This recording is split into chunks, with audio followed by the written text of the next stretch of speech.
Hello everyone, welcome back to the podcast. Today, me and Toby are going to be going through every single Premier League team and ranking their January transfer window from A to E. And we're going to go in alphabetical order, but don't worry, I'll leave timestamps in the video description if you want to skip ahead to your club. I know what you lot are like. So we're going to start off with the Gunners and Arsenal. Toby, what have you made of the transfer window? Didn't really sign anyone. A lot of talks about they needed to sign a striker. What do you think they needed to do? And how happy are you with what they did, which really wasn't much?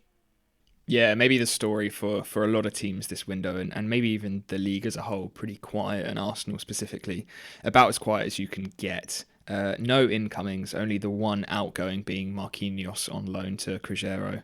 Um, a lot of talk about that we needed some attacking reinforcements, specifically a number nine was the big one that I think a lot of teams were hoping we were going to go for.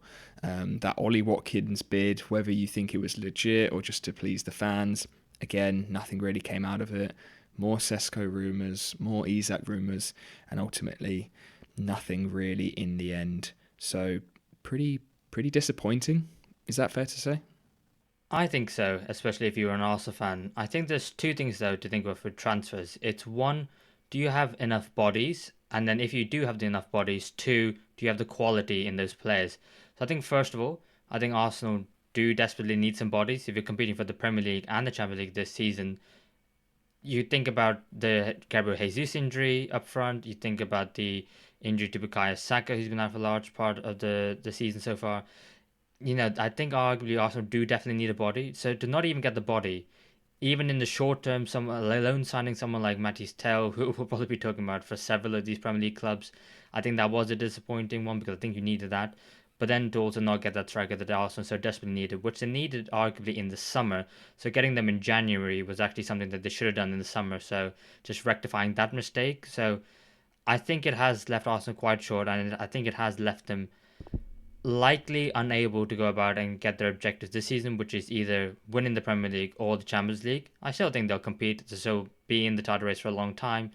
I think that clinical cutting edge in moments in the Champions League will mean that Arsenal won't get semi-finals or final. I think this year, and I think it will mean that in the league that when a team does play in a low block, does trying to stifle their attack, I don't think they'll get over the line. And I know they're already not favourites with Liverpool so far ahead, but if they were to catch up, it would just give them a boost, the fans a boost, and I think that's something that really, really need.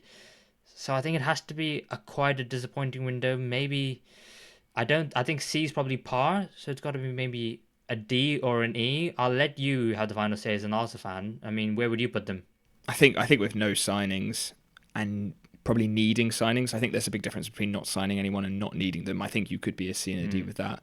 But with the fact that we probably did need somebody, and as you said, probably needed someone in the summer, and this is almost too little too late, and still haven't signed anyone, I think it would be harsh on other teams to not put Arsenal in E. So I think we'll start with them there, see how it goes, but most likely they're probably going to be staying there. Well, that's exactly where I had them as well, but I wanted you to go first as the Arsenal fan because I don't want to put them down and you go like, "What the hell?" So Yeah. okay, that sounds good for now, and as things may always change, but we'll put them in E for now. We move on then to Aston Villa, who had a lot of movement going on during their transfer window. They brought in Donyell Malen from Borussia Dortmund, Andres Garcia, and they also loaned in Marcus Rashford, Marco Asensio, and Axel Disasi. And on the way out, they loaned out Emi Buendia to Bayer Leverkusen. They sold Diego Carlos and they sold Jaden Philligan. And the big one, they sold John Duran to the Saudi Pro League. What did you make of that? Because there's a lot of activity, which is quite the opposite of Arsenal. Yeah, complete other end of the spectrum, really, isn't it? I think with Villa at the start of the season, we were saying after the summer transfer window that it did still feel like they needed a little bit of attacking firepower, and it really feels like they've got it this window, especially in areas where they really needed it. Marlon and Rashford out on that left-hand side, I think are two good players who can really make an impact for Villa. Donyell Marlon especially, really surprised they were to get from Dortmund and the Dortmund let him go. And I think when you compare that to the outgoing of Philogene for 23 million euros and Marlon coming in for 25, I think that is really, really good business. I really like Marlon and Asensio as well. I think is a good loan option, maybe to give Rogers a bit of a rest every now and then because he's playing a lot of minutes this season. And then the big one, John Duran, 77 million euros. I think they've done really, really well to get that, and I do not blame them for letting him go because I think having two strikers of Watkins and Duran's quality in a world where it's so rare to have two players playing up front together. It just makes sense to cash in on one of them, and they've done that really, really well. So I think this is a very good window for Villa, in my opinion. Yeah, I completely agree with you, mate. I think that, I'm not sure necessarily if Rashford, Asensio, or Disasi are going to be at Aston Villa long term, but they desperately needed that quality and depth as well in that area, in the side going forward as well for the rest of the season because, they're going to be competing for the Champions League, FA Cup, and trying to get themselves back into the top four of the Premier League. So I think, some very smart signings improved the ceiling and the floor. If the loan signings, probably Axel Disasi has the most pressure just because of the injuries that they have at the back. Selling Diego Carlos, but then like the Pau Torres picking up a bit of a niggle. Tyron Mings looks like he's going to be out for a little while now as well. He's the one that's probably the most pressure on at the moment. But Asensio and Rashford, I mean, if it doesn't work, it's annoying, but it's not the end of the world. But if it goes right, it could go right in a really big way. And so, yeah, I think Aston Villa and Unai Emery in particular, you expect and probably hope that he will get the best out of those signings, and I don't doubt that he will. And if not, just send them back. So I think those are fantastic signings, and I've arguably got Aston Villa in A just because I think that they went out there, they had a game plan, they knew what they needed to improve, and they've gone out and done it. So yeah, I think it's an A. Is that maybe villain tinted glasses, or do you think maybe they're more of a B or a C? No, I've already written it in, mate, because I agree with you exactly. Yeah, I had them in A from the start as well. One of the strongest windows, and especially not just sort of the number of ingoings and outgoings. I think it's the players and the positions that have come and gone that it looks really good. So yeah, certainly got to start them with A. I think at least for now. Fair enough. So that's just pretty nicely because we've got a team in A, we've got a team in E. Where will Bournemouth go? Will they buck that trend? As they brought in a couple of players in January, not anyone of massive note. I don't even know who you'd say the biggest signing was. Maybe Julio Soler from Linus in the Argentinian league, the left back coming in, and they signed a couple of other players as well. A couple from Chelsea, Mateo Akambani from DC United, as well as Ellie Junior Kropi from FC Lorient. Actually, I forgot about him. He looks like he could be a decent player. It's been a relatively quiet one, and maybe one you expected to be a little bit more busy considering the amount of injuries that Bournemouth have had. Is that fair to say? Yeah, it's a funny one with Bournemouth because I think they're in a position where they, as you said, they could probably do with a little bit of squad depth strengthening, which I think they have done with a couple of those signings, as you said. But because they're playing so well, and sometimes when you have a squad playing that well, you don't really want to bring in many players, if any, to sort of disrupt that momentum at the moment. Um, a couple of their outgoings were interesting. Obviously, Billing gone on loan and Max Aarons as well, two players who I think could have been good squad depth for them, but maybe Iraola just seeing them as not exactly the sort of players that he wants to be playing at the moment, and but probably more so sort of players of the Bournemouth before Iraola really sort of brought in his philosophy. So yeah, good. I don't really know too much else to say because I can't lie. I don't know a lot about the players they've brought in. So, but knowing Iraola and the squad he's built, I'm sure they're going to be pretty good. Yeah, that's fair enough. I do think though that one thing I maybe expected them to do, but they didn't, was bringing in a forward player just because of the fact that they got Enes Unal out injured, Evan Nilsson out injured long term, so they're both unlikely to play a part again this season. Evan Nilsson more likely, but not 100%. Also in the match, the most recent match against Liverpool, David Brooks got injured. Marcus Tavernier came on, but when you looked at the bench, it was, it was a bunch of kids. And then also their only attacking option left is Daniel Jebinson, which they brought back on loan from the Championship. He's not a recognised, Premier League striker. So maybe they could have done something in the short term to shore up that attacking outlet, just because of the fact that they're seventh in the Premier League at the moment. They're only 1 point off Manchester City and Newcastle United, who are in sixth and fifth. They've got a real chance of getting Europe this season, and it'd be such a shame if they missed out just because of the fact that they had a couple of injuries, and they have more than a couple of injuries. Let me actually correct myself there. But if the fact that injuries curtail what could have been their best ever season, which it still looks like it's going to be, but one where they could have got Europe as well, I think that'd be such a shame. So I can arguably put Bournemouth in a couple of places. I think the highest I could probably put them is C because I don't think they've got any better necessarily. But I think they could have done more. I think that's fair. So I think not an E, maybe a C or a D, Tobes? Yeah, should we start them in a C and see how we go? So then it's nice, and we've got a nice spread at the moment of A, C, and E. So let's start them in C, and there's a chance they could move down to D. Yeah, I do agree on that. Okay, let's put them in C for now. And let's then move on to Brentford, which is a team, I'll be honest, who didn't do a lot of business. And I was kind of torn about where to put them because, in terms of their outgoings, the main ones they sold Mats Ruslev out the door, and then they brought in Michael Kaioke from Florentina, the right back, the 19-year-old. He looks like a really promising talent. But apart from that, they didn't really do much else. A couple of loans, which a lot of Premier League sides have done of their younger players. They've also signed Damsgaard to a new contract, which I think is huge considering how pivotal he has been for them this season.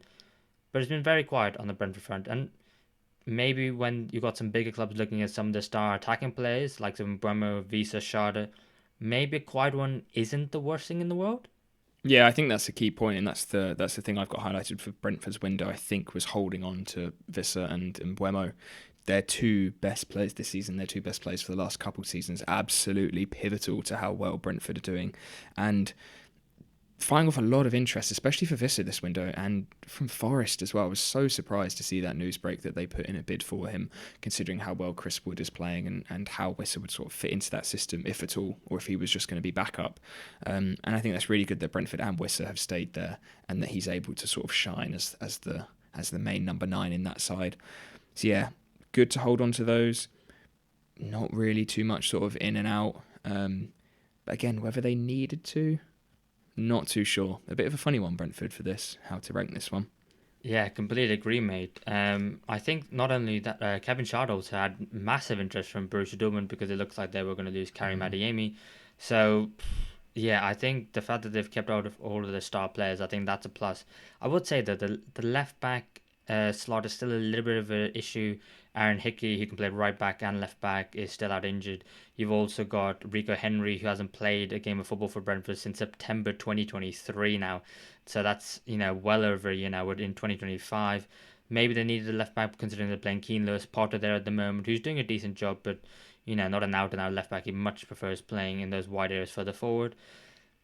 I'm tempted to whack them with Bournemouth and put them in C if I'm being honest, mate, just because they could have done some business, but the fact that they, like I said, kept hold of the best players, it's fine. Yeah, I'm happy to have both of those in C for now, and maybe as we move on to the clubs, they might one or maybe even both might move down. But yeah, keeping those key players was key for Brentford. Yeah, and the fact that they finally signed a fullback, so they're not necessarily playing 6'4" centre backs out of fullback positions, despite the fact that the likes of Christopher are doing really well out there. I think, yeah, that definitely is a something that keeps them, I think, at least the same, if not a little bit better. So yeah, C sounds good for now. And then we move on to Brighton. Another weird one because although they have been a little bit busier, they've been linked with a lot of players, and they did bring in a couple as well. They brought in Diego Gomez for £10 million from Inter Miami, the 21-year-old midfielder. They brought in Ian Cashin, the centre back slash left back from Derby for £9 million. They've also brought in Stefanos Simis from Nuremberg for €25 million, who does play in the Bundesliga too, but they have loaned him back out there for the rest of the season. Evan Ferguson's gone out on loan to West Ham United. Jakob Moda's left permanently to Feyenoord. So there has been a decent bit of business going on at Brighton. And again, I'm not sure quite where to put them because I'm not sure any of the signings necessarily improve the first team here and now. Yeah, I think that's a big point. I think most of these signings are sort of for the future. It feels like especially Gomez and Simas, as you said, with Simas going back on loan as well. Good signings, good investments. Classic Brighton signing those young players before anyone else does, and I'm sure these players will turn out to be really, really strong players eventually. At the moment, Brighton have got a pretty sizable squad. There are still a few areas where I think they could do a little bit of backup still, especially in that defence, which hasn't quite been. I mean, Cashin coming in for 10 million from Derby. Is maybe another body in there, but is he much of sort of an advancement in that quality? I'm not too sure. Yeah, not too sure about Brighton. Another one with Brighton. Apparently, they've rejected a bid from Matoma worth about 95 million euros from the Saudi league. I'm not too sure how true that is, but if they did, I think that's crazy that they turned that down. Understand that they might not be able to sort of get someone to replace Matoma, but with a Dingra, Minter, they've got a decent amount of wingers. So really surprised they rejected that, to be honest, if that is true. And for me, maybe that should come into their ranking a little bit. Yeah, and mate, that was going to be my follow-up question. I'm asking about that bid because I thought it was mental that Brighton rejected that. A club who Mm. build their whole club model on about buying players, young players on the cheap, developing them, and then selling them off to the big clubs for higher fees. I mean, you're never going to get that kind of offer for Matoma ever again. I mean, he's I think 28 already. He's not a young Mm. player. He's in the prime years of his career, but he's only I think only ever got a maximum of 7 goals in a league season. So you're telling me that the potential that like Verdingra, Minter, you've loaned out someone like Julio and Ciso. He could have arguably done with the minutes. You've got some fantastic 10/9s in the likes of João Pedro, and also oh god the other one Rutter as well. You've got so many great attacking players there, and some who I even mentioned like Solly March is still at the club as well, who after his injury is finally getting some minutes again. They got so many players. They should have absolutely cashed in on Matoma there, and yeah, I thought that should come into the ratings a little bit because they've not brought anyone to immediately improve their first team. Although I do think that Diego Gomez is going to be a good player for them in, say, 12 to 18 months. And I think Stefano Simas as well. He is one for the future. Liverpool were linked with him. And I went out and watched a couple of his games. And I was like, okay, he's got the raw potential. He is playing in Bundesliga too. But he's one at 19. You can see absolutely being a future star. He's going to cost at least 60 to 70 million when Brighton one day sell him on. I think it is a decent window, but again, I feel like it's just very middle of the road for me. And I think that's not the worst case scenario for some of these clubs who are just don't lose your best player, keep a hold of your best players, and then just sell wisely and loan up players wisely. I just don't think it's the end of the world. I think it's again, unfortunately, there's a couple of them in a row, but I think this is maybe just another C for me. Yeah, three clubs, all beginning with B, all clubs who have really worked their way up to the Football League and are Premier League mainstays now. Bournemouth, Brighton, and Brentford. Yeah, let's keep them all in C. That feels nice for them all to be in there together. Okay. Probably been a little bit of a boring start then, and maybe a little bit predictable one. But we've got to talk about next Chelsea, who didn't sign any players, although they did recall Trevor Chalobah, kind of did strong on Crystal Palace into letting him go and bring him back, which is their own mistake, considering they loaned him to him in the summer. Maybe they should get a hold of him. They loaned out Axel Disasi, they loaned out Ben Chilwell, and they loaned out Carney Chukwuemeka as well, were the main notable ones. No goalkeeper, no striker coming in. I mean, they reportedly want a midfielder. They didn't sign anyone there. Is this airing towards slightly the negative side for the Chelsea this January transfer window for you? Oh, I'm not too sure, to be honest, because I think recalling Chalobah was a good move. He was playing really well at Palace, and I think they needed him back in the squad. Um, I just think the money they've recouped on some of these loans is really, really good. I mean, Disasi €6 million, Felix 5.5, Chukwuemeka 2.5, and Vega 4 million, all on loans. I think it's good because they really needed to slim down that squad as well. And these are good players who they probably didn't want to sell just yet and think maybe they could get a bit more for in the summer, but players who were not part of Maresca's plan. So I think they've done well to recoup a bit of money there. Yes, they haven't signed anyone, and maybe they should have done. Maybe they still could have done with some improvements after, especially this last sort of month or so, where we have seen their form take a bit of a dip. But it's definitely not E for me. I would be possibly even C for that money recouped. But I think you're probably right that they could have done with a signing or two. Well, I think for me, it's still the goalkeeper. I mean, what Robert Sanchez Mm. is equal with Muric of Ipswich Town for making the most errors leading to a goal for all goalkeepers in the league this season. I mean, I think Jorgensen did come in for the last game against West Ham on the Monday night, but mm, I don't know. Should we go for D? I do feel like it is a little bit of a D. Yeah, I feel like considering they Yeah. were looking to make signings, they got no one over the line, and the only player that they did bring in was Eloni, which they recalled, which they shouldn't have learned in the first place. I think it probably has to be a D for me. Yeah. Yeah. Let's go for D for now. Okay, we'll go for D for them. And that brings us on to Crystal Palace, which brings us nicely on to the whole Trevor Chalobah situation because they did lose him after he was recalled by Chelsea. They also did lose Chadi Riyad, sorry, to his ACL injury, so he's going to be out for a long time during January. They do seem a little bit light on centre backs. Mark Gay was reportedly, linked with likes of Chelsea, Man United, Tottenham, but they did make the loan signing of Ben Chilwell from Chelsea, which I think is a decent signing for them, and also Roman Eze from Millwall, the youngster, the winger, £12 million signing, rising to 14 and a half. He's only 19, done really well in the Championship. And I think it's largely positive, I think it's fair to say. Yeah, I think those are two really, really strong signings. I think S is meant to be a fantastic player from what I've heard of reports of him in the Championship. Obviously scored on his debut as well. And Ben Chilwell, I feel like, is the perfect fit for Oliver Glasner's system. I think he is exactly that sort of wing back that you need. Mitchell has been playing pretty decently.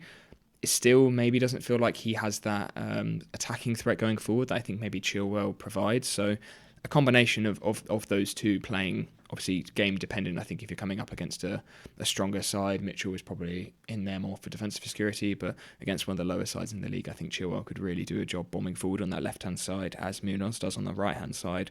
So yeah, I think it's pretty positive. I would be around a C, maybe even a B if I was feeling generous. What are your thoughts? Yeah, I think it's for me it's probably a C just based on the fact that they did, like I said, they did lose Trevor Chalobah. Chadiwia did pick up an ACL, so at the moment I think the centre backs which they played it away to Man United, I think they were, what was it, Richards, Lacroix, and Gay. If one of those gets injured, then they're in a little bit of trouble. I think that backline did need a little bit more reinforcements, even though Travis Chalobah was out of their control. I do think that Chilwell's going to be great, but when you saw Mitchell come off the pitch against Man United, the player that they brought on at left wing back was a right-footed 33-year-old Nathaniel Klein. That's not really the depth that you want in a wing back position. So yeah, I think C. I think it could have been worse had they lost Marquet, but I think when they eventually do send Marquet, maybe in the summer, that they're gonna have to reinvest that into maybe not just one but maybe two centre backs because I think they're lacking a bit of depth there at the moment. But I'll be happy putting them in C. Yeah, we'll put them in C for now. So our C category is full because we are going for an equal number of teams in every category. Obviously, with it being a bit of a quieter window, you could have a lot of teams, I think, towards that bottom half or bang on the halfway line. So yeah, shall we move on? Is it Everton up next? It is Everton up next. Only made the one signing in the January transfer window and was a deadline day signing of Carlos Alcaraz. Does the name sound familiar? Yes, it is not the tennis player. It is the former Southampton player joined from Flamingo on loan for the rest of the season. And there is a mandatory buy option in his contract should he play the required number of minutes, and that fee would be around 15 million euros.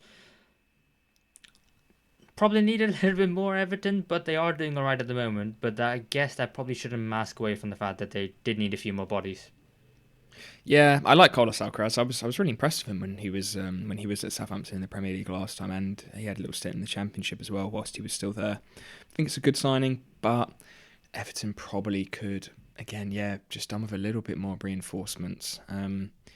Maybe the feeling, obviously, with some PSR questions, their new stadium build, and maybe the way that they're playing in the last few games under Moyes, maybe convinced them that they didn't really need any more. Um, but yeah, still could have. I think maybe some more defensive cover and a little bit maybe more sort of attacking firepower off the bench. I think could have been good for them in a day where maybe somebody like Iliman Ndiaye isn't firing, and to be able to bring someone on of his ilk could have been positive for them, especially if they are getting sucked into that relegation battle. But at the moment, they're breaking ground a little bit further up. So yeah, not sure on this one. It's probably gonna be a D or an E, isn't it? Realistically. So I think so. I had down as a D. I don't Yeah, think it can be. I'd the same. So Yeah, because just the amount of players that they've got out of contract in the summer, I think it's something like eight first team players are out of contract. So they needed to kind of spend a little bit in January just so even if it's a loan with an option to buy in the summer, at least so they don't have break PSR now. but at least they've sorted some of the issues that they're going to be encountering in the summer, because I think 8 first-team players are out of contract. They then got 3 players who are currently on loan. Make that 4 now with Carlos Alcaraz. So that's 12 players. Well, I suppose Alcaraz is going to be there in the summer, most likely. That's 11 players who aren't going to be there next season, who are there now. That's almost half your squad. So they did need to do something. PSL was a bit tough, a bit of an awkward situation. New manager, new owners. But thankfully, it does seem like David Moyes will get them out of the relegation zone. Well, then out of it now, but further away from the relegation zone. So, yeah, D, I think. Yeah. Yeah, that's fair. We'll stick them there. Okay, let's move on then to Fulham, who haven't really done anything. There's rumours that they are going to sign Willian back on a free transfer. So just because he's a free transfer, they don't need to wait. It doesn't have to be in the January transfer window. It can be at any point. But that's about it. Anything to say on Fulham? No. Trying to even think of maybe positions where they need to strengthen. It feels like they've got a pretty well-rounded squad. Not really needing any ingoings. Not really many people sniffing around for some of their players either. Just carrying on as normal, as we expect from Fulham, really. Yeah, I think maybe Anthony Robinson was the one they had most interest in, but I think that's all rumour and speculation. I think that's going to be a big deal for Fulham, and that's definitely going to be like, I think, a summer move, I think, for Fulham if they are going to sell anyone. But yeah, I mean, I think Harry Wilson has picked a bit of an issue. He's going to require surgery on, oh, I can't remember exactly what body part, but he's going to be out for about 8 to 10 weeks. So bringing Willian perfectly counteracts that. Yeah, they are just so mid in the road because they didn't get better, they didn't get worse for me. I think we're gonna have to start putting teams into E, aren't we? Should we put them in there just because they have done nothing for now? Yeah, we have to. What, in E? In E, yeah, just at the moment, because they haven't done anything. Like, there's teams above them who have signed players at least. I'll tell you what, Mitch. What should we do? Should we put them how we think they should go, and then we'll move them at the end? Yeah.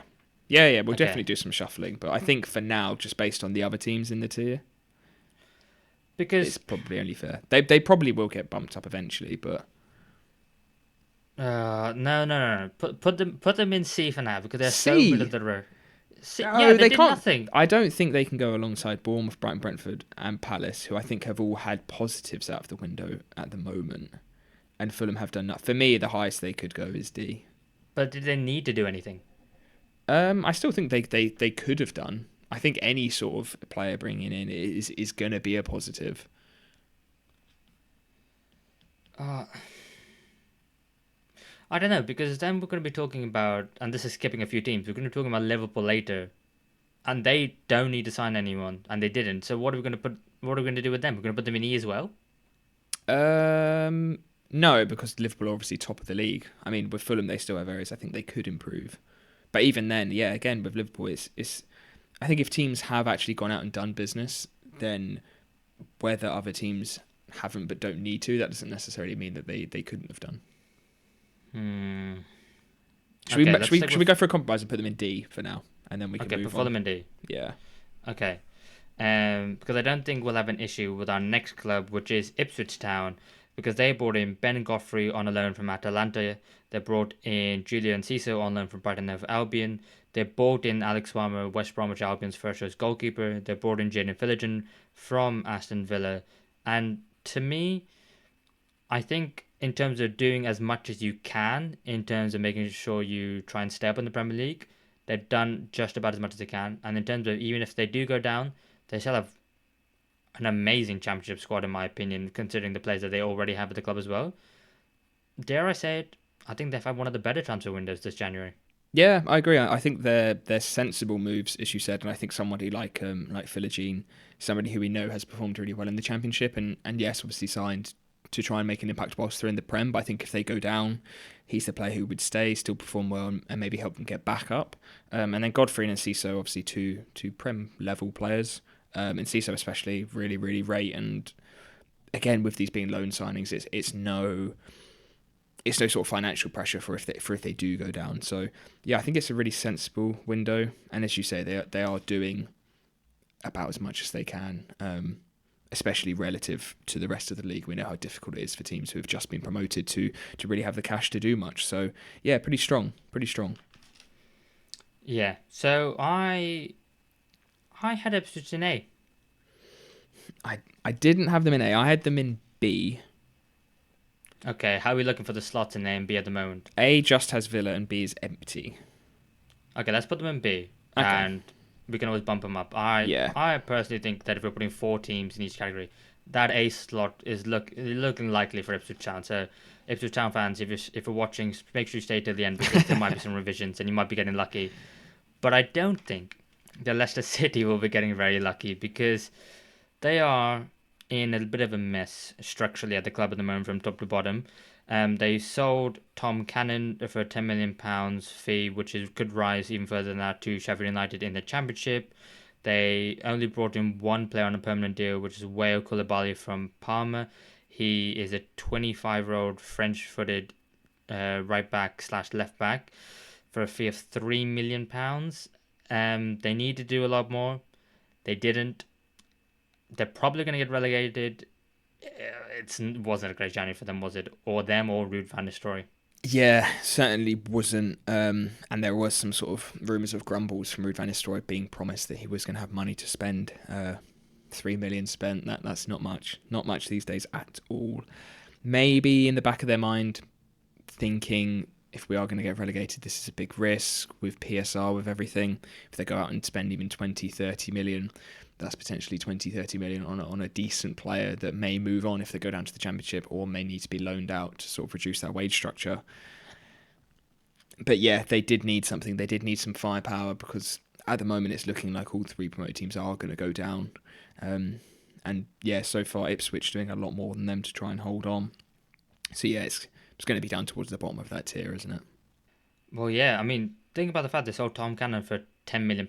They made a profit this January, which to me highlights the fact that they're probably still very close to the PSR regulations of almost breaking them. So they're very close to the red line there. So to me, I think, I think it's a lesson to Ruud van Nistelrooy about the clubs that he chooses or chooses not to manage and take over as manager because, yeah, they were linked with the likes of David Moyes and who was the other, Graham Potter as well. They both reportedly denied to take up the job. And I think you can see now why they weren't going to get a lot of help. I think more about what people say, but, prove it with your actions. And I think Leicester just proved to everyone that, they just don't have the money at the moment. I think the club is very poorly run. They've highlighted that, despite whatever the promises they made to Ruud van Nistelrooy, that it's not going to happen. It looks like they're going down. I had them in E. Any complaints? No, I think that's fair. Yeah, we'll stick them there. Yeah, and I think that was arguably one of the more easier ones as well. So move on then to Liverpool, who, like we said when we were talking about Fulham, didn't sign anyone this January. Didn't need to sign out anyone, arguably. Currently top of the Premier League, finished top of the Champions League group as well. There was an argument maybe they needed to sign a left back and strengthen areas, but they still do have two good left backs in Robertson and Simicas. There was reportedly a bid from Saudi Arabia for Darwin Núñez, which then got rubbished as definitely wasn't happening. I think this is similar to the Fulham one we were talking earlier, where it's just they didn't sign anyone because they didn't need to. Yeah, I think this is definitely the case with Liverpool. Again, like I said, it's still signing nobody. Maybe some midfield cover. I feel like if maybe one of McAllister, Graham Birchall, Szoboszlai gets injured, there is a bit of a gap there in the backup that's available. But again, as I said with who did I say this with in terms of Bournemouth, maybe they're not signing some sort of star player. The thing with Liverpool at the moment, again, you don't particularly want to sign anyone this stage of the season if you're playing so well and if the players are still going fit and no injury concerns in terms of the minutes they're playing. So yeah, it's going to be somewhere in the middle for me. Yeah, so I had I'll be honest, mate. I forgot that we're putting four teams in each category. And so I just did it based on what I thought the transfer window was. And so because of the fact that, like I said, they didn't get worse, they didn't get better, but they didn't need to sign anyone. I had them like Fulham. I just had them in C, just middle of the road. Mm-hmm. How's the C column looking at the moment? So at the moment we've got Bournemouth, Brighton, Brentford and Palace in C. So our C is full. So we could bump a team up. For me, we could bump Palace or Brighton up to B and put Uh, Liverpool in C. where have we put Brentford? Would that be as well? They're in C. So We bump them down. I, I think not losing your best players is a. I would arguably maybe put Brentford up. Really? Yeah, Oh, I would maybe. Okay, we need to make a decision here. oh, Just checking my notes. Go on. yeah. For me, it would be between Brighton and Palace to go up. I mean, we might be able to put both up to see how it goes. Should we put Liverpool in C and we can have a good shuffle at the end Yeah, go on. and see how our B and our D fills up? Okay, yeah, because there's a couple of teams coming up next, which I think are quite decisively one way or the other.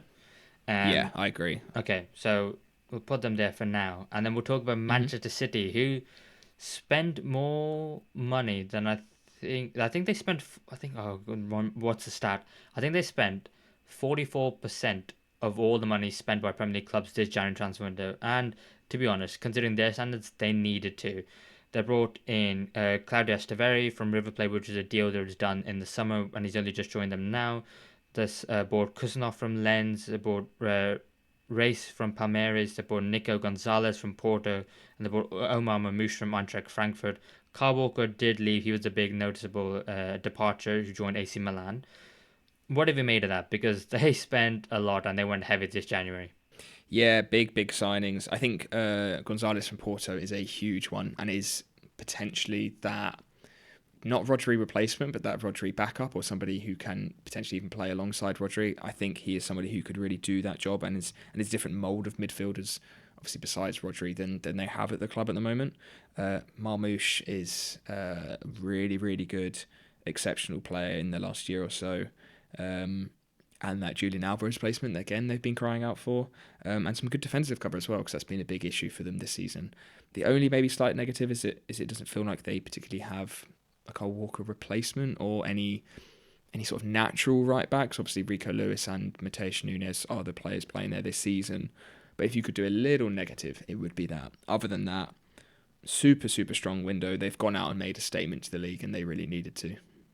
Yeah, completely agree on that right back thing. I would also go one step further and say maybe central midfield as well, because now if we're imagining their best team when everyone's fit, apart from obviously Rodri because his is a long term injury, is Nico Gonzalez going to be that number six now, and maybe Phil Foden in one of those eight positions, but he still hasn't. Some he has good patches, then otherwise he doesn't. So there's still something not quite right in my opinion with Phil Foden and him starting week in week out. But then alongside him, do you have Kovacic? Do you have Gundogan? Bernardo Silva? These are players who still don't. Maybe if they had the legs around them, could still be great. I still think maybe they missed potentially a number eight as well. But that is something they could definitely do in the summer as well. Considering that January is a very difficult window, and the fact that they've looked at the future and looked a little bit to the now as well, I think they've undoubtedly got better as a side, and I think that for me, Man City have to be an A. Is that something that you agree with? Yeah, 100% agree. Easy one for me. It was them and Villa were instantly in the A for me. Yeah, that's fair enough. I think that maybe they won't win the Premier League or the Champions League this season, although they might still have a chance in the Champions League. Who knows? But they do have a very difficult draw against Real Madrid, which is a tasty tie. But yeah, come next season, they're going to be absolutely back at it, and yeah, we can all look forward to that next season. But then we'll move on to the other side of Manchester United. And there's a lot of negativity around Manchester United at the moment. Only brought in Patrick Dogu from Lecce, the 19-year-old left wing back, who is the most senior player. They've also brought in Haven from Arsenal. I don't know much about him. Maybe you could tell us a little bit more about him. But they have lost some attacking players this window as well. Anthony has gone to Real Betis. Marcus Rashford has gone to Aston Villa. Both of those are loan, and Ethan Whitley, Manchester United's best academy player, voted by the fans in the club last season. He's gone out on loan as well. So they lost three players, didn't sign any three attacking players, and the fact that they missed out on Matisse Tell, who was one of the players who was available this window, did seem to have his eyes set on Man United. That is a bit of a disappointment considering Xerxes and Hoyland haven't quite hit the ground running now. What have you made of that? Because the fans, by the seams of it, aren't very happy. Yeah, it sounds. This is going to sound like a bit of a crazy take, but I don't think United really needed to have a big window. I think their starting 11 now with Dorgu especially, which I think is for me maybe the signing of the window, especially in terms of how he fits into Amarim's system and what a good player he is and how exciting he is. And I think United to be able to get him ahead of a lot of other clubs is huge. He fits right into that left wing back position and exactly what they needed. I think with their starting 11 now, it's actually pretty strong. I know they're not playing well, but I think what they need most is time to adapt to that system. I don't think it was probably really a good time to go out and splash a load of cash in the window. I think moving Anthony and Rashford on loan has trimmed that squad down a little bit in players that weren't necessarily needed. And I think their front line is still strong enough. Diallo, Garnacho, Fernandez, and Xerxes and Hoyland ahead of them, I think is fine to get them through to the summer. So for me, I think based on just the Dorgu signing, for me, I would put them either mid or even potentially like a B. I know it sounds crazy, but I just don't think now would have been the right time for United to go crazy in the window. So a little bit of me does understand where you're coming from because I do think that Man United spend so much on signings and they put in so many bodies and they've a lot of them do not work out. I mean, the normal transfer hit rate is about 50% for Man United. It feels like it's much lower than that. So I can understand where you're coming from. However, I do massively disagree just based on the fact that context is everything because they sacked Ten Hag, they bought in Ruben Amorim, something they probably should have done last summer, but it's okay. You bring him in mid-season, even though he doesn't want you. Give him an ultimatum saying it's now or never. Come in now.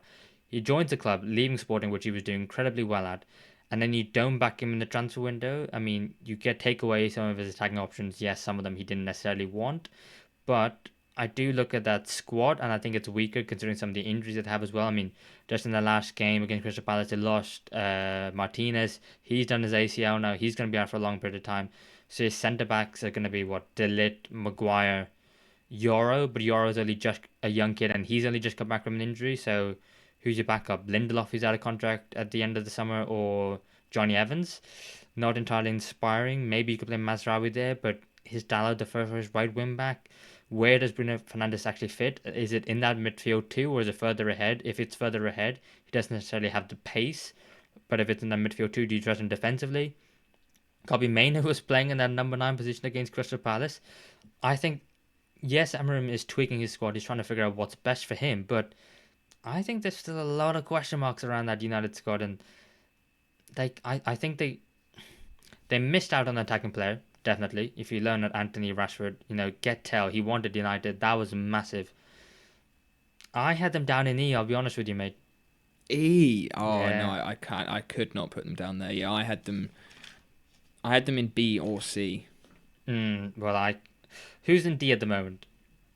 D is Chelsea, Fulham, and Everton, and I think they definitely have had a better transfer window than them. I think they've gone out and got the exact one player they wanted. But has the squad got worse considering they're still in the Europa League as well and the injury issues that they have? No, I honestly wouldn't say so. Rashford wasn't in the squad half the time anyway, and Anthony is. No offense, Anthony. Like it's Yeah. I think I Shall we put them in D as a happy I'd put compromise? D is fine. And D we'll is fine. change maybe what order they are in that D at the end as well. Okay, yeah, Yeah. we'll put them there for now. Okay, because I think that's one we might have a little bit of a debate about at the end. Move on then to another United. Newcastle United didn't sign anyone in January transfer window. They did sell, however, Lloyd Kelly, which was an initial loan, but it's an obligation to buy in the summer to Juventus for £20 million. They sold Miguel Almiron back to Atalanta United in the MLS for £10 million. But they didn't sign anyone. And to me, it seemed like they were a team who did actually need some incomings. Yeah, this for me is exactly what you were saying. I think with United that I think really Newcastle needed somebody in that front line to, in case Gordon gets injured or not in case Isak gets injured, but really to support them. And on that right hand side, I think there is a real lack of quality in that Newcastle side. I think if they were to get a good right winger, Newcastle would be so much stronger. Yeah, this would be down there in the D and E for me. Yeah, I'd agree, but I had them in D just because of the fact that compared with Man United were only able to loan out some of their players, whereas Newcastle sold, and they sold well. I mean, they got Lord Kelly on a free from Bournemouth, and the fact that 6 months later they're selling him for 20 million. When you consider the fact that Juventus lost Dean Huijsen, who's now at Bournemouth, for 15 million, they spent 5 million more for Lord Kelly, but they may as well just have kept Huijsen. To me, that's mental business from Juventus and Miguel Almiron, who, as we realised, is not good enough for Newcastle. And Jacob Murphy's doing a fantastic job out there. Harvey Barnes can cover both wings, even though I do agree they did need someone of quality at right wing. If they can't get that now, that's okay.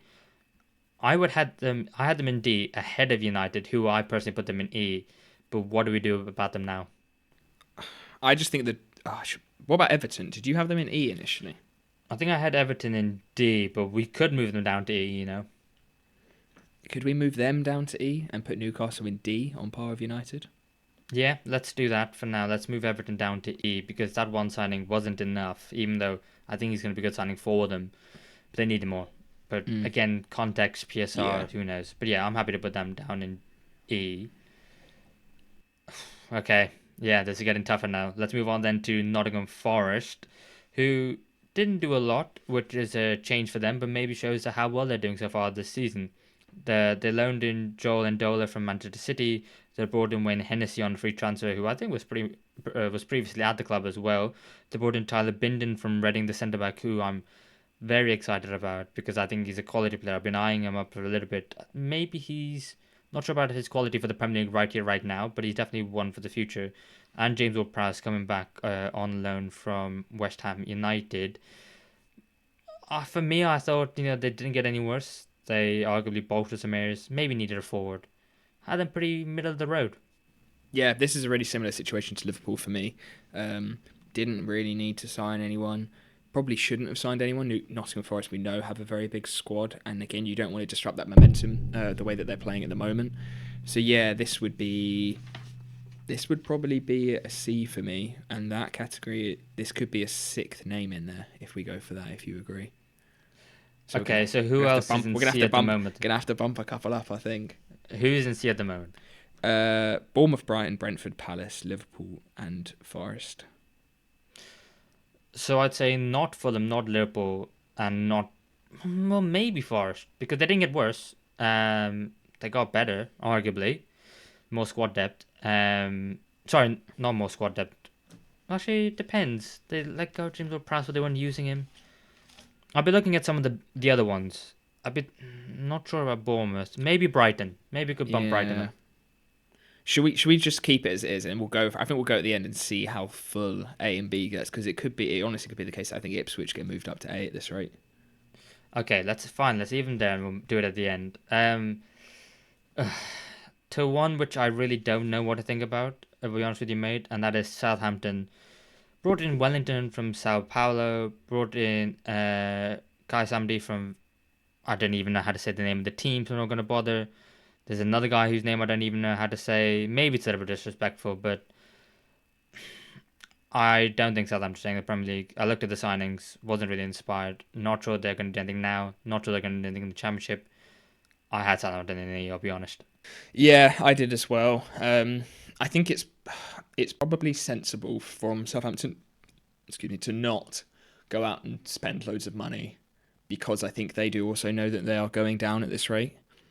But I think in terms of a window to maybe use that as an excuse, it's not quite enough, and maybe they should be putting up more of a fight, and maybe they should have put up a bit more of a fight at the start of the window to get that extra month of that bolstered quality that I think they really needed. So yeah, I mean, when you're sitting bottom of the league and you don't really spend any money, you're probably going to end up bottom of this tier list as well, aren't you? I just think a little bit similar to Ipswich when they brought in, maybe Jaden Philligan isn't Premier League ready right now, but he is, as we know, a top quality Championship player. At least by maybe one or two of those who fit the manager's system, so that they can bed into the club now, go down to the Championship, have a good go, and come back up. The fact that I'm just not sure about some of these signings, I mean, at all, if I'm honest. So, yeah, E. Yeah, put them in E. Okay. Coming on to next Tottenham Hotspur, which I'm a lot more, what's the word? I'm a lot more positive on because I think they've actually done some really good business considering they left it a little bit late, if we're honest. Brought in Yang Min Hoik, the young winger from South Korea from Gangwon FC, who they loaned to QPR. Brought in Kevin Danzo, the centre back from Lens, on a loan with an obligation to buy for 21 million. Matisse Tell on loan, but that is not an obligation to buy. That is an option to buy if Matisse Tell himself does get the green light. And they also signed three youngsters from Manchester City, Chelsea, and Liverpool, respectively. So, do you know what? I actually think that they've had a really good window. Yeah, I think it's been really positive. Mateus Tell, 7 goals and 5 assists in under 12 90s last season. Really, really good impact player for Bayern and could be exactly that for Spurs. Whether he'll be sort of starting on the wing is what I imagine. Maybe potentially up front when Solanke is out. Really strong. I think Kinski coming in is good. Fraser Forster, I think, is a third choice keeper really at the end of the day. And Kevin Danso, somebody I've been impressed when I've seen him play for Austria. Really, really solid player. A big upgrade, I think, on the options they have at the moment, especially. So, and to have that on a loan signing, I think is a good idea at the moment. Strong, yeah. Where would you put it in your tier? So I had them in B just because of the fact that I didn't think anyone improved their first team right now. Well, I mean, if everyone's fit, I don't think anyone improves their first team. Maybe Matty Tell, but I think I've seen the bits of him and I'm really impressed with him. But I've got to wait and see how he fits in at the moment when people are injured and then when everyone's fit. Um, I think that Kinski, great backup to Vicario. I think Danzo, great backup to the centre backs when they're not available at the moment. But I do think that losing Dragosan to that ACL, another ACL injury we're talking about in this one video, which is mental. They've all just seemed like London buses, but I do think that it does feel like centre back is one in, one out. That's not Tottenham's fault. They brought in the centre back. Maybe they could have got another. Maybe if they did get their Mark A deal over the line. I had them in B, but considering how the tier list is going, maybe there's a chance we have to put them in A. Yeah, I had them in A initially, so I'm more than happy, I think, for them to go in A. I think especially when we're probably going to be looking at bumping a few of those C tier names up, I think it's fair for them to go in A. Okay, let's put them in A. And I think, like I said, the three youngsters they signed as well. I think they're all continuously building for the future, and that future does look quite bright, even if the present does look quite bleak. We'll see what happens in the next coming weeks. Let's move on then to West Ham United, who had James Ward-Prowse return on his 6-month loan from Nottingham Forest. They did sign Evan Ferguson on a 6-month loan from Brighton and Hove Albion, a player who has previously worked with Graham Potter, but that it has no option or obligation, that it's just a straight loan. They loaned out Maxwell Cornet, he wasn't quite getting the game time, wasn't fancied by Graham Potter. But for a side who have a new manager in charge,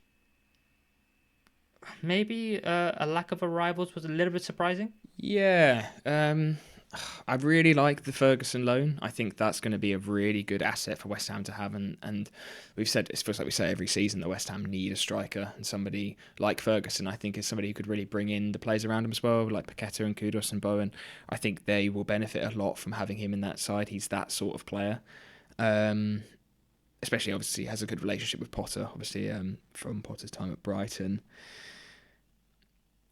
probably could have done with a little bit of bolstering. Cause they haven't been playing too well at times. West Ham.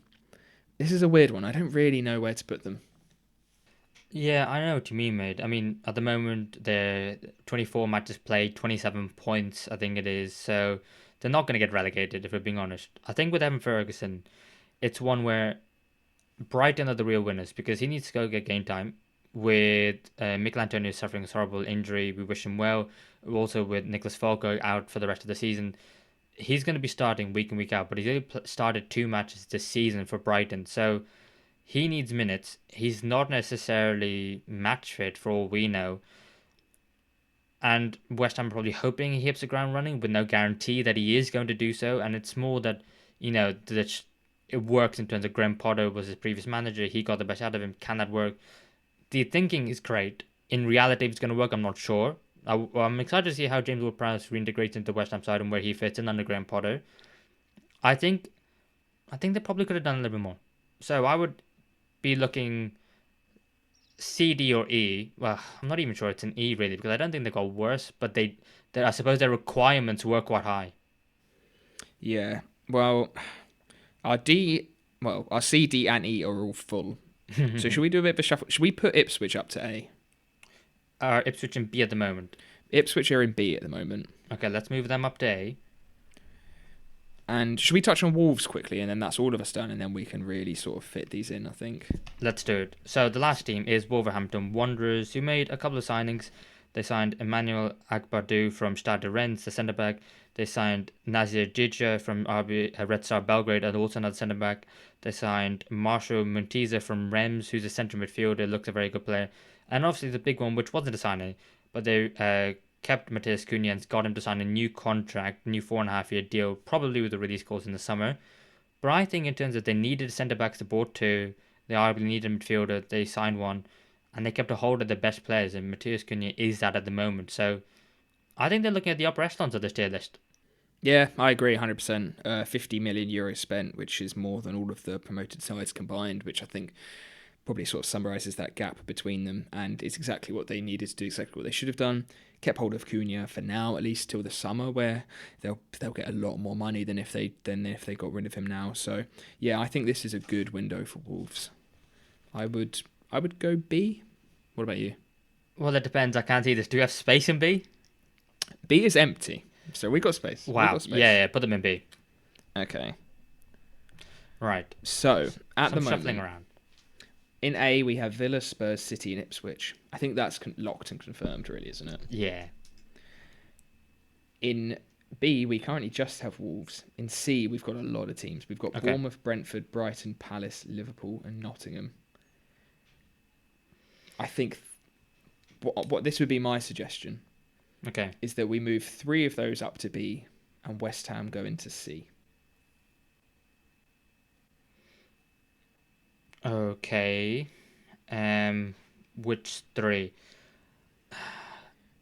I suppose if you take away the fact that Brighton rejected the Matoma bid, and if you frame it another way and go, they kept a hold on their best players, you can easily put them in B. Yeah, I'd be happy. I think, Brighton in B. Okay. I know Bournemouth signed, some really good, a couple of youngsters from Chelsea, and I do like the left back, but I think Liverpool, Nottingham, and West Ham are locked in C's. Would you say? I think. Yeah, they didn't do anything. I don't think you could really put them in B, unless they were a team lower down and they, there was heavy interest from one of their players and they kept them. Yeah. So it's between Bournemouth, Brentford, and Palace to go up. I'd maybe argue Brentford just because they didn't lose anyone. There was heavy interest in Kevin Schade from Borussia Dortmund, and Buemo is always going to be likely. I mean, Nottingham Forest tried to pinch Wissa, even though I don't think their bid was ever anywhere near high enough. And the fact that they, signed Damsgaard to a new contract, I think you could maybe put Brentford up. Yeah, I think in terms of their retention, that's really, really strong for Brentford, isn't it? That sort of sums up their window. Are you okay with that? Yep, I'm happy to move those up, and then Bournemouth and Palace. Oh, this is such a toss up because I really liked Palace's window, just for those 2 signings. I think worked really well for them. But Bournemouth, we could move them up because was losing Travis Chalobah anything that they could do about it? Was just Chelsea just strong on them saying, actually no, we changed our mind, we want him back. Yeah, let's go Palace. It's so close between Palace and Bournemouth, I think. Yeah. But yeah, let's move Palace up. So, shall I run through our list one last time and see if we're happy or any last minute shuffles? Yeah, go for it, mate. Okay, so in the E tier, within the tiers, this is in no particular order. So in E, we have Arsenal, Southampton, Leicester, and Everton. In D, we have Chelsea, Fulham, United, and Newcastle. In C, we have Bournemouth, Liverpool, Nottingham Forest, and West Ham. In B, we have Wolves, Brighton, Brentford, and Palace. And in A, we have Villa, Spurs, City, and Ipswich. Yeah, that sounds good. It's very difficult when you've got to get 4 teams in. It feels like Fulham feel a little bit probably hard done by. But I think that's what makes... Because like we said at the start, I think that's what makes it interesting. It makes it more of a discussion because I think otherwise there'd be so many teams in that C tier who just didn't really do anything. Yeah, which is exactly what I had. But I do think, in a way, we're kind of ranking them 1 to 20, aren't we? But you're just putting a letter next to it on the left hand side. So, Mm. yeah, I am okay with that. I'm not a lover of it, but I guess Yeah, that's the format. there is a couple that I think could definitely be moved, and I'm sure we could talk about it for hours and never agree. Yeah, yeah, like Man United being an E. Just you wait, Dorgu as well. He's coming at FPL only 4.5 million. I think if he plays and is their regular starter, I think that could be an absolute bargain. Not yeah, that they will get many clean sheets. yeah, I don't doubt that he's a very good player, and I do like him. I think he's gonna be great. But I think the outgoings were a bit of a sway for me for why they should be low down. But Yeah, that is the tier I list. okay. And I'm sure anyone watching, let us know in the comments below. What do you think? Did we get anyone massively wrong? What changes would you make? But also, if you decide to move a team up, move a team down, tell us who you would change from that tier into the other tier as well, because that's a bit that's difficult. But I think with that, we'll move on to the quiz. Yes, let's get into another round of squad guesser. Last week, Mevin, you got 9 points and I got 8, so you've got a very nice 1 point lead. But as the quiz goes, we have gone away and picked a starting 11 from a famous game. We're going to be revealing each player one by one, either giving their nationality or the club that they played for at the time. And you have to guess the team and what game they are from. So, Mev, would you like to go first or second? I think last time I went first because I still wasn't sure about the format of the games. This time, I think you should go first, and I will give you the team. Nice, sounds good. What Okay. formation is this? So I thought it was different when I was thinking about it immediately, but it turns out it was a standard 4-3-3, and this is Okay. an international team, so I'm giving you the clubs. Okay, nice, nice. Okay, so you ready? I am. So your first player is the left centre back. You got Hmm. who is from Benfica. Benfica centre back. Ooh, could that be Ruben Diaz? Oh yes, I forgot to say at the start of the rules. You only get 3 guesses as well. On that third guess, if you're wrong, you're out. Yeah. I'm even if I could figure out who that was, I wouldn't be confident. So I'm gonna spin again, and we'll go for the next one. Okay. So your second player is the right back. You got number 2, and he is from Atletico Madrid. Atletico Madrid. Oh, Atletico Madrid right back. I can't. Juan Fran. Who's been their right back regularly? Marcos Llorente. It's not going to be Spain though. He doesn't play for Spain. Atletico right backs. I can't. Brazil, Argentina. I can't think of anyone at the moment. That's all right. Yeah, let's Well, spin again. Let's spin again. okay. Your next number is number 11, the left winger, and he is from Juventus. Okay, right. Juventus left winger.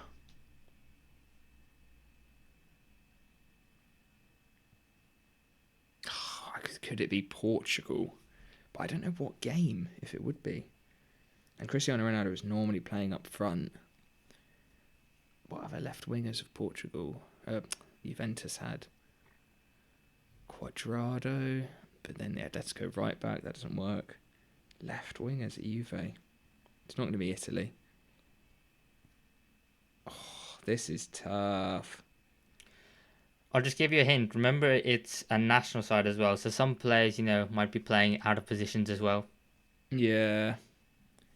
I'm thinking, oh no, I was going to say 2016 Euros. I don't think Ronaldo was at Juve then. Let's spin again. Let's spin again. Okay. So your next player, I've drawn number 7, so that is the right wing, and that is a player from PSG. PSG. God, I'm doing awful. Could that be Portugal? Could be Gonçalo Guedes. He was there.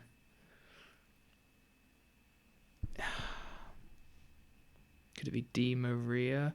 Ah, Benfica, Otamendi. Left wing Juve. That's Di Maria. Right wing. No, then who's the right wing? for PSG. Is that Messi? Okay, I think I want to go for this. I'm going to go. Is it the Argentina team from the 2022 World Cup? It is. You are correct. Well done. Yes, nice. Okay, so that's 11, 10, 9. 8 points again for myself. I'll take that. Yeah, very well done. Your next one would have been the number 10 in this game, who was a left-sided 8. That would have been Brighton and Alexis McAllister. That would have given it away, 100%. Yeah, there was a couple I was like, as soon as I draw these numbers, you might get a bit of a helping hand. So, I mean, funny enough, you hadn't drawn number 1 there, was Aston Villa, Emi Martinez in goal. That might have given it away. Again, yeah, there's a couple little ones in there. But so because Di Maria at Juve, that's really thrown me off thinking of that. Yeah, he was only there for, I think, a season. So, yeah, season or 2. Yeah, but the right back was Molina from Atletico Madrid. You would have a centre-back partnership of Romero at Spurs and Otamendi at Benfica. The left-back was Tagliafico at Lyon. Your midfield would have been Enzo Fernandez at Benfica in the number 6. You would have had Rodrigo de Paul at Atletico Madrid and Alexis McAllister at the left-sided 8. And the front 3, which, Messi, Alvarez and Di Maria. So, didn't get Alvarez either. Man City, that maybe would have helped you as well. So there was a couple. You just got all the hard ones straight away. Yeah, but that made it good. I liked that. That was very satisfying to get in the end as well. Nice. I'm happy with 8. Very happy. So yeah, mate, you nailed it. As soon as you were like, oh, and I was like, oh no, he's got it. Oh, okay, so this is a national team as well. So I'll be giving you the club. The formation is a 4-2-3-1, and your first player is number 5, which is your left back, which is from Sporting. So Sporting left backs. The first one that comes to mind, actually, I don't know why, is Fabio Coentrão, because I absolutely loved him as a player. But if this is a national team, it's got to be Portuguese. The 2016 side that won the Euros. I'm going to write that down. I've got no clue, but I would like to spin again, please. Let's spin again. And you have got the number 9, which is the striker, and that is from Napoli.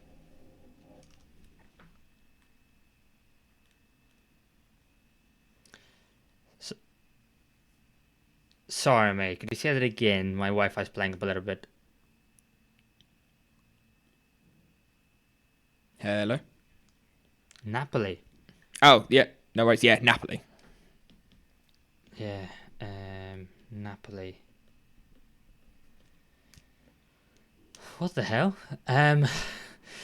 Okay, because I'm thinking... I mean, the first one that comes to mind is Victor Osimhen. But now that I think about it, you loved the Napoli side when we were at uni. Was that the one with Dries Mertens up top? Oh god, is this Belgium? Which Belgian side was there? I don't have a clue. Mate, I'm gonna ask you to spin again. Yeah, let's keep it moving.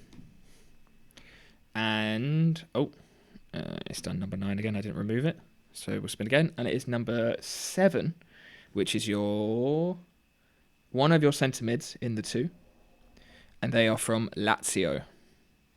Okay. For God's sake, mate. My ball knowledge when it comes to the rest of Europe isn't as good as yours. I am very English. Brexit means Brexit. Okay. Lazio, I mean, the first one comes to mind is Matteo Guendouzi. Why? Maybe because I gave you him last week. I also got Milinkovic Savic in there. I don't know. I'm going to have to spin again, mate. Yeah, no, spin again. It's silly guessing if you're not too sure. Number 8 is the right winger, which is from Benfica. For God's sake, is this... I don't have a clue.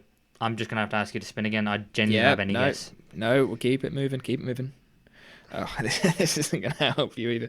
You've literally got all of the difficult ones, and you've just got number 1, which is the goalie, and they're from Sampdoria.